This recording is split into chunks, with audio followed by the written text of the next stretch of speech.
case briefs, and so much more. LSData's got what you're looking for.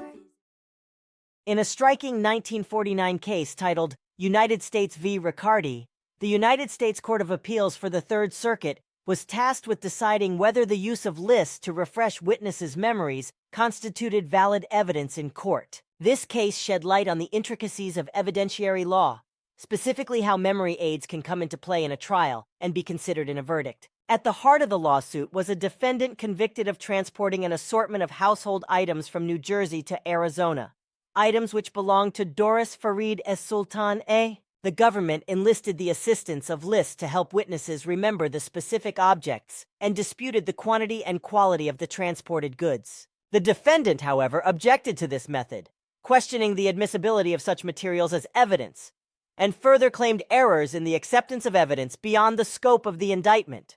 What led to the appeal of the case were not just the scattered goods and who they belonged to, but also the relevance of additional pieces of evidence, namely the jewelry and stock transactions between the defendant and Farid. The appeal put the trial judge's discretion to the test and sought to determine if all forms of evidence introduced had truly been relevant to the case. In the end, the Court of Appeals upheld the trial judge's decision, ruling that the use of lists to help jog witnesses' memories did not unfairly bias the trial, and that evidence regarding the jewelry and stock transactions was relevant for challenging credibility. Recognizing this judicial discretion, the court affirmed the district court's judgment, making clear that a judge's ability to determine the admissibility of evidence, even when it may blur the lines between present and past recollection, is crucial to the justice system.